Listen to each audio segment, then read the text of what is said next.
আজ আমার রেসিপি মশলা ধোসা। এটা অরিজিনালি সাউথ ইন্ডিয়ান খাবার হলেও অল ওভার ইন্ডিয়া ব্রেকফাস্ট হিসেবে খুবই পরিচিতি পেয়ে গেছে। এটা বানানোর জন্য প্রথমেই আমি 1 কাপ ধোসা রাইস আর 1.25 কাপ গোটা বিউলির ডাল খুব ভালো করে 2-3 বার ধুয়ে আগের দিন রাত্রেবেলা আমি ভিজিয়ে রেখে দিয়েছিলাম। পরদিন সকালবেলা ডাল আর চালটা আমি মিক্সির মধ্যে দিয়ে এর মধ্যে ভেজানো 1 চামচ মেথি আমি দিয়ে একটা স্মুথ আমি ব্যাটার তৈরি করে নিয়েছিলাম। এই ব্যাটারটার মধ্যে আমি লবণ মিশিয়ে আমি ধোসার ব্যাটারটা একদম কমপ্লিট তৈরি করে নিয়েছিলাম। এইদিকে কড়াইয়ের মধ্যে সাদা তেল দিয়ে এর মধ্যে আমি শুকনো লঙ্কা আর সর্ষে ফোড়নে দিয়ে দিয়েছিলাম। সর্ষেটা ফুটে গেলে এর মধ্যে চানা ডাল নিয়ে আমি হালকা করে ভেজে নিয়েছিলাম।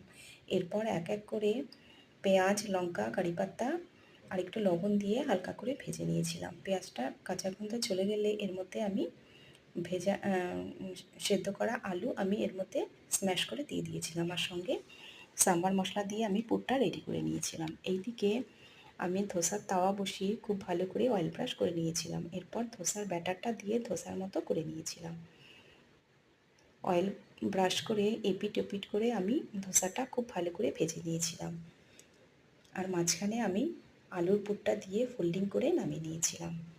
সাম্বার দিয়ে গরম গরম সার্ভ করেছিলাম।